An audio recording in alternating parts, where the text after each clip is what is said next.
Di rumah besar yang tenang di pinggiran Oregon, seorang gadis duduk di kursi rotan sambil menggenggam cangkir teh. Namanya Elena. Ia pewaris tunggal keluarga pemilik bisnis perkebunan dan properti. Meski dikelilingi kemewahan, hidupnya lebih sering dihabiskan dalam sepi. Ia tidak suka pesta, tidak terlalu nyaman dengan banyak orang. Elena lebih menyukai pagi, udara dingin, dan pemandangan taman belakang. Katanya hari ini ada pekerja baru ya, yang buat urusan kebun, ucap Siti, berdiri di samping kursinya sambil membawa nampan kecil. Iya, namanya Andi, baru datang semalam. Orang Indonesia juga kayak kamu, jawab Elena. Matanya masih menatap taman. Oh, cowok, tanya Siti sambil tersenyum geli. Cowok? Nggak usah nanya banyak dulu, kamu bisa bantu antar kopi ke taman belakang. Dia udah mulai kerja, katanya. Siti hanya mengangguk. Sudah 2 tahun ia bekerja di rumah itu sebagai pembantu dapur. Orangnya ceria dan luwes, tapi kalau sudah penasaran, sulit untuk tidak kepo. Dalam hati, ia penasaran seperti apa pria yang akan menjadi rekan barunya di rumah itu. Tapi yang ia temui pagi itu jauh dari bayangannya. Permisi, ini kopi, Miss Elena nyuruh saya nganterin, ucap Siti pelan, mendekati seorang pria yang sedang jongkok di dekat semak bunga. Wah, makasih banyak ya. Aku Andi, kamu? Pasti Siti, ucap pria itu sambil berdiri dan menyambut kopi. Iya, aku Siti. Waktu kamu datang aku lagi belanja bahan dapur, baru ketemu sekarang. Ya, enak nih kopinya. Kamu pintar masak ya? Ya, lumayan lah. Tapi jangan harap aku sering bikinin kopi. Ini spesial, hari ini doang. Andi hanya tertawa kecil. Siti menatapnya sekilas. Posturnya tegap, wajahnya bersih, dengan senyum tenang. Ada sesuatu dari sorot matanya yang tidak dibuat-buat. Pagi itu, entah kenapa, hati Siti merasa canggung. Di sisi lain rumah, Elena masih duduk dengan posisi yang sama. Ia menyesap tehnya, pelan. Dari kejauhan, ia bisa melihat Andi dan Siti mengobrol. Belum terasa apa-apa, tapi dari satu senyum yang singkat, dari satu tegukan kopi pertama, roda cerita ini mulai berputar. Andi terbiasa dengan udara pagi yang dingin. Ia sudah biasa bangun sebelum matahari muncul, menyiram tanaman, membalik tanah, dan menata ulang pot-pot bunga sesuai pola. Tapi pagi itu terasa berbeda. Ada tatapan yang diam-diam mengikutinya dari balik jendela rumah utama. Dia kerja cepat juga ya, belum seminggu udah hafal semua jenis tanaman, kata Elena sambil berdiri di balik kaca, berbicara pada dirinya sendiri. Dari dalam dapur, Siti yang sedang mencuci gelas, ikut menoleh ke arah taman. Memang dia rajin, Miss. Nggak banyak omong, tapi tangannya lincah. Kalau orang Jawa bilang, tangannya dingin, ucap Siti sambil mengelap tangannya. Elena hanya mengangguk tanpa menoleh. Tatapannya masih menempel pada sosok pria itu. Kemeja abu-abu Andi mulai basah oleh keringat. Tapi ia tetap bekerja tanpa mengeluh. Di satu sisi hatinya, Elena merasa kagum. Tapi di sisi lain, ia masih menahan jarak. Dia beneran nggak punya istri? Tanya Elena pelan. Nggak punya.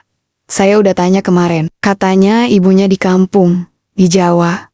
Dia kesini buat bantu keluarga, jawab Siti sambil tersenyum datar. Elena tak berkata apa-apa. Ia berbalik, berjalan menuju rak buku, mencoba mengalihkan pikirannya. Di luar, Andi sedang merapikan tumpukan kompos, ketika suara lembut dari arah samping membuatnya menoleh. Mau kopi lagi? Andi tersenyum. Wah, boleh juga. Tapi jangan bilang ini spesial hari ini lagi ya. Siti tertawa. Kali ini bukan aku yang bikin. Barusan Miss Elena nyuruh buatkan. Katanya kamu kelihatan kerja keras banget. Andi menerima cangkir itu dengan 2 tangan. Hangatnya langsung meresap ke dalam dada. Makasih ya. Ya, Siti hanya mengangguk. Tapi dalam hatinya, ada rasa yang mulai terasa aneh. Ia tahu, tatapan Elena bukan sekadar perhatian. Ia juga tahu, Andi bukan tipe yang mudah terpikat. Tapi rasa cemburu seringkali datang tanpa permisi. Hari itu berlalu seperti biasa, tapi langit sore terasa lebih berat dari biasanya. Andi menyiram tanaman terakhir di sisi barat taman, lalu duduk sebentar di bangku kayu dekat pagar. Saat ia hendak berdiri, Langkah pelan terdengar dari arah belakang. Kamu betah kerja di sini? Andi menoleh. Elena berdiri tak jauh darinya, mengenakan sweater tipis dan celana kain longgar. Betah, Miss. Taman ini indah dan orang-orangnya baik, jawab Andi dengan senyum kecil. Elena hanya menatapnya sejenak, lalu ikut duduk. Mereka diam cukup lama. Tidak ada suara, selain desir angin dan burung yang mulai kembali ke sarangnya. Kamu suka bunga? Andi menatap ke arah semak mawar putih yang baru ia potong pagi tadi. Iya, karena bunga itu jujur. Kalau dia layu, ya dia nggak bisa pura-pura segar. Elena tersenyum. Dan untuk pertama kalinya sejak lama, ia merasa duduk di sebelah seseorang, bukan hal yang canggung. Malam mulai turun. Lampu-lampu taman dinyalakan otomatis, memberikan cahaya kekuningan yang lembut di sepanjang jalan setapak. Di dapur belakang, Siti sedang memotong sayur sambil menghela napas. Sesekali ia melirik ke arah jam dinding. Belum masuk juga dia. Biasanya sebelum maghrib udah selesai di taman, gumam Siti. Saat itulah pintu belakang terbuka perlahan. Andi masuk sambil menenteng sepatu kerjanya. Dari tadi di bangku taman ya? Tanya Siti tanpa menoleh. Iya.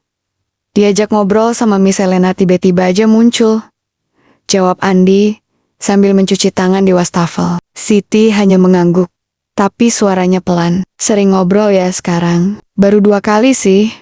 Dia juga cerita soal keluarganya. Katanya sejak kecil nggak pernah tinggal lama di satu tempat. Ucap Andi pelan. Siti menghentikan gerak pisau di tangannya. Ada rasa yang mengendap, tapi tak bisa ia ucapkan. Bukan marah, tapi juga bukan senang. Mungkin dia kesepian, lanjut Andi. Tapi nggak semua orang suka ditemani. Kadang mereka cuma butuh tenang. Siti meletakkan pisau. Ia menatap Andi dengan wajah datar. Kamu pernah suka sama orang, tapi nggak pernah bisa ngomong. Andi terdiam sebentar. Pernah. Tapi kadang lebih baik diam. Karena kalau disuarakan, takutnya malah hilang semuanya. Siti menarik napas. Ia tertawa kecil, tapi suaranya kosong. Berarti kita sama. Andi menatapnya. Tapi Siti tak berkata apa-apa lagi. Ia kembali ke potongan wortel, seolah tak ada percakapan barusan. Di kamar atas, Elena duduk di depan meja rias. Ia menatap bayangan wajahnya sendiri. Jemarinya menyentuh pipi, lalu berhenti di dagu. Apa aku berubah? Bisiknya sendiri. Ia membuka laci, mengambil satu foto kecil. Dalam foto itu, Elena kecil duduk di atas pangkuan ayahnya, dikelilingi taman yang sama seperti hari ini. Tapi dalam foto itu, ia tertawa lepas. Kenapa sekarang malah takut bahagia ya? Ia meletakkan foto itu, lalu berdiri. Ia melangkah menuju balkon, membiarkan angin malam menyapa wajahnya. Di bawah sana, ia bisa melihat bayangan Andi melintas menuju kamarnya. Bukan lagi sekadar tukang kebun, bukan lagi sekadar pekerja. Entah sejak kapan, tapi hati Elena mulai menunggu. Dan di tempat lain, Siti duduk sendiri di tangga belakang dapur, membiarkan perasaannya yang diam-diam mulai kalah dalam diam. Pagi itu mendung, menggantung. Taman terlihat basah, sisa hujan semalam, dan aroma tanah lembab memenuhi udara. Andi berjalan pelan, sambil membawa sekop kecil di tangan. Langkahnya biasa saja, tapi pikirannya belum sepenuhnya tenang. Semalam Elena sempat menatapnya lama dari balkon. Tak ada kata, hanya sorot mata yang sulit dijelaskan. Seolah ingin bicara, tapi terhalang tembok yang tidak kasat mata. Dari tadi nyari kamu, suara Siti tiba-tiba datang dari belakang. Andi menoleh cepat. Ada apa? Ada yang nyariin kamu tadi pagi. Bapak tua, katanya dari rumah sebelah, ngaku teman lama. Tapi kamu nggak ada. Andi mengerutkan dahi. Aku nggak kenal siapa-siapa di sini. Ya, aku cuma nyampein, ucap Siti cepat, lalu berbalik menuju dapur. Andi mengangguk, tapi pikirannya terus bertanya-tanya. Siapa yang bisa nyari dia? Dan kenapa harus pagi-pagi? Sore harinya, Elena duduk di ruang tamu, sambil membaca catatan laporan. Siti masuk dengan membawa nampan teh, lalu meletakkannya di meja. Tadi saya lihat Andi ngobrol lama sama orang luar pagar, ucap Siti pelan, seolah tak sengaja menyebut. Elena menoleh. Siapa? Entahlah. Tapi dari rautnya, kayak kenal baik. Mungkin pacar lama, ucap Siti sambil tersenyum tipis. Elena tak berkata apa-apa, tapi jemarinya berhenti membalik halaman. Dadanya terasa agak berat, bukan karena percaya, tapi karena bayangan itu langsung muncul di kepalanya. Malam itu Andi duduk sendiri di bangku taman, menatap lampu gantung yang bergoyang pelan ditiup angin. Ia tahu, sesuatu berubah sejak pagi. Elena lebih dingin, tak banyak bicara. Siti juga terlihat lebih sering muncul, bahkan tanpa alasan jelas. Ketika keesokan harinya Elena lewat di taman, Andi berdiri dan menyapa, tapi Elena hanya mengangguk, lalu berjalan tanpa berhenti. Andi tahu, ada yang tak beres, tapi ia memilih diam. Siti memperhatikannya dari jendela dapur. Bibirnya tersenyum tipis, tapi mata itu menyimpan gejolak yang pelan-pelan, membuat segalanya jadi kabur. Dan untuk pertama kalinya sejak Andi datang ke rumah itu, ia merasa seolah kakinya mulai berpijak di tanah yang rapuh. Andi berdiri di depan pintu rumah utama, dengan wajah tenang. Meski dalam dadanya berkecamuk tanda tanya. Ia baru saja dipanggil oleh asisten pribadi keluarga Elena, diminta menunggu di ruang tamu. Biasanya, Elena langsung memanggil kalau ingin bicara. Tapi kali ini, suasananya berbeda. Elena muncul dari arah tangga. Wajahnya datar, tidak ada senyum seperti biasanya. Langkahnya lambat tapi pasti. Ia duduk di sofa seberang Andi, tanpa bicara beberapa detik. Aku dengar kamu terima tamu di belakang rumah kemarin, ucap Elena akhirnya. Suaranya pelan, tapi tegas. Aku nggak nerima tamu siapa-siapa, jawab Andi, bingung. Kalau maksudnya orang yang lewat dan nanya soal tanaman, itu cuma warga sekitar. Aku juga nggak kenal. Elena mengangguk pelan, tapi rautnya tidak melunak. Dan kamu bilang ke orang-orang kalau kamu dekat denganku? Andi menggeleng cepat. Aku nggak pernah bilang begitu. Elena menatap lurus ke matanya. Tapi, ada yang ngomong begitu ke ayahku. Andi terdiam. Di dadanya ada sesuatu yang seperti jatuh. Ia tahu dari mana itu berasal, tapi ia masih ragu untuk bicara. Siti yang ngomong. Ya, tanyanya. Akhirnya, Elena tidak menjawab, tapi dari caranya menghela napas, Andi sudah tahu jawabannya. Aku nggak pernah bermaksud lebih, Miss Elena. Aku kerja di sini buat bantu keluarga. Kalau aku kelewat ramah atau terlalu banyak senyum, maaf, ucap Andi. Suaranya sedikit berat. Elena menunduk lama, lalu berdiri tanpa berkata-kata dan berjalan meninggalkan ruangan. Andi hanya bisa menatap punggungnya sampai menghilang di balik tembok. Di dapur, Siti berdiri dengan tangan yang tak berhenti mengelap gelas. Ekspresinya tegang. Ia mendengar sebagian percakapan itu. Dan untuk pertama kalinya, hatinya terasa sesak, bukan karena cemburu, tapi karena rasa bersalah. Sore harinya, Elena memanggil Siti ke ruang belakang. Kamu yang bilang ke papa soal Andi? Siti menunduk, tangannya menggenggam ujung apronnya erat. Maaf, Miss. Saya cuma takut kamu disakiti. Dia orang baru. Saya cuma bohong, bukan cara melindungi. Itu cara menjatuhkan, ucap Elena. Kali ini dengan suara pelan, tapi dingin. Siti mengangguk kecil. Matanya mulai berkaca. Aku nggak mau pecat kamu, tapi kalau kamu masih cari alasan buat deketin Andi, lebih baik kamu anggap dia kakakmu sendiri. Karena sejak awal, dia nggak pernah anggap kamu lebih dari teman, lanjut Elena. Dan sore itu, Siti menangis pelan di kamar kecilnya. Bukan karena diusir, tapi karena tahu, ia baru saja menyakiti dua orang yang tak pernah menyakitinya. Sejak kejadian sore itu, Elena tak banyak bicara. Ia kembali pada kebiasaan lamanya diam di balkon, membaca buku, dan minum teh tanpa suara. Tapi yang berbeda adalah matanya. Tatapan itu kini lebih dalam, seperti sedang mencari sesuatu yang sempat hilang. Andi tetap bekerja seperti biasa, tapi ia mulai menjaga jarak. Setiap kali melewati jendela tempat Elena duduk, ia hanya menunduk sebentar lalu berlalu. Ia tak ingin membuat kesalahpahaman lagi. Suatu siang, sebuah mobil hitam berhenti di halaman rumah. Dari dalamnya keluar sepasang suami istri dengan gaya parlente dan raut wajah serius. Ayah dan ibu Elena. Di mana, putriku? Suara sang ayah terdengar dingin. Elena turun dari tangga dengan langkah ringan tapi mantap. Ia mencium tangan ibunya, dan menatap ayahnya sebentar sebelum berkata, "Aku di sini, Ayah. Kita perlu bicara." Ucap ayahnya lagi, lalu berjalan masuk ke ruang kerja. Setelah percakapan panjang di balik pintu tertutup, Elena keluar dengan wajah yang sulit dibaca.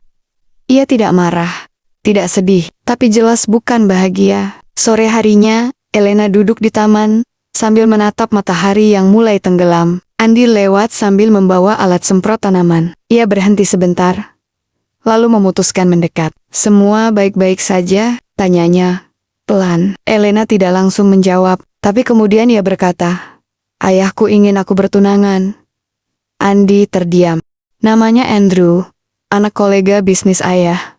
Pintar, kaya, tinggi, mapan, dan sangat membosankan.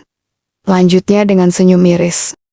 "Kamu setuju?" tanya Andi tanpa menoleh.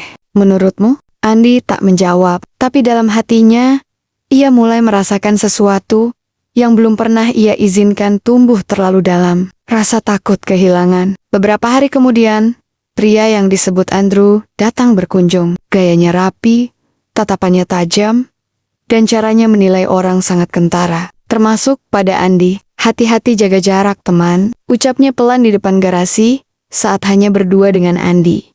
"Kalau kamu tahu tempatmu, kamu gak akan sampai kena masalah." Andi menatapnya tenang.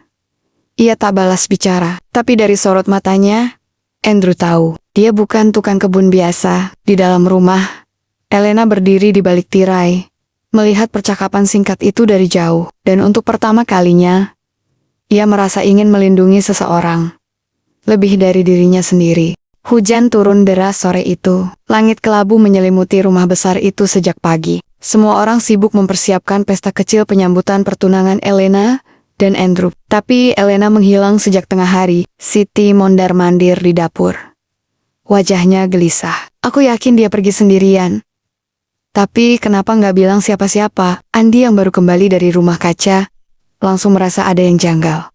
"Mobilnya mana?" "Mobil putihnya nggak ada dari tadi siang," jawab Siti pelan. Beberapa jam kemudian, suara telepon rumah memecah hening. Ibu Elena menjatuhkan gelas yang sedang dipegang saat mendengar kabar dari rumah sakit. Ayah Elena langsung mengambil jas dan kunci mobil. Andi, tanpa banyak tanya, ikut dalam mobil yang sama. Di ruang ICU rumah sakit kota, Elena terbaring tak sadarkan diri. Dokter menjelaskan bahwa ia mengalami benturan keras di kepala dan cedera tulang belakang. Belum pasti berapa lama ia akan sadar, atau apakah ia bisa berjalan lagi. Andi duduk di sudut ruangan.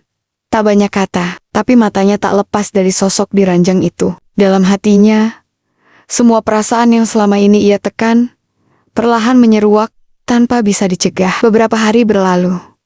Elena masih belum membuka mata. Andrew tak lagi datang. Bahkan, saat keluarga Elena mengabari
pagi itu langit cerah, setelah berminggu-minggu mendung menggantung. Burung-burung di halaman rumah mulai terdengar lagi, dan aroma kopi dari dapur mengalir lembut ke seluruh ruangan. Elena duduk di balkon dengan kursi roda barunya, matanya menatap jauh ke taman, tempat yang dulu hanya ia lihat dari balik jendela. Hari ini berbeda. Ayahnya duduk di ruang tamu, memandangi bingkai foto keluarga dengan wajah berat. Di sampingnya, Ibu Elena terdiam sambil memegang tangan suaminya. Kita salah menilai dia. Suara sang ibu akhirnya pecah pelan. Sang ayah tak menjawab, tapi ia mengangguk. Perlahan, penuh pengakuan. Andi muncul dari arah pintu belakang, mengenakan kemeja bersih dan celana rapi. Di tangannya ada nampan dengan 2 cangkir teh dan beberapa kue kecil. Siti berjalan di belakangnya sambil tersenyum. Kali ini, tulus sepenuhnya. Kamu tahu, ucap Siti pelan. Dulu aku pikir, kamu datang buat ganggu semuanya. Andi menoleh dengan senyum santai. Sekarang masih ganggu nggak? Masih, jawab Siti cepat, lalu tertawa. Tapi ganggu yang bikin nyaman. Elena melihat mereka dari atas, lalu mengangkat tangan pelan. Andi mengangguk dan berjalan ke arah balkon, membawa nampan itu. Kalau aku nggak datang pagi ini, kamu marah nggak? Tanya Andi sambil menyerahkan cangkir. Aku nggak akan marah, jawab Elena, menatap matanya. Tapi, aku akan nunggu. Mereka duduk berdampingan, memandangi langit biru dan matahari yang mulai naik pelan. Tak ada kata yang perlu diucapkan, karena kadang, yang paling dalam, justru lahir dari diam. Dari bawah, sang ayah berdiri di teras rumah. Ia memandang ke atas balkon, melihat putrinya tersenyum bersama pria yang dulu hanya dianggap tukang kebun. Ia menarik napas panjang, lalu masuk kembali ke dalam rumah, dengan langkah yang sedikit lebih ringan. Dan di suatu hari yang lain, jauh setelah luka mulai sembuh, dan tawa mulai kembali, kabar itu tersebar pelan. Pesta kecil sedang dipersiapkan, undangan masih disusun, dan di sisi taman belakang, yang dulu sepi, sekarang dipasang lampu-lampu kecil yang mulai menyala saat senja tiba. Cerita ini belum berakhir, tapi untuk saat ini, cukup sampai di sini saja.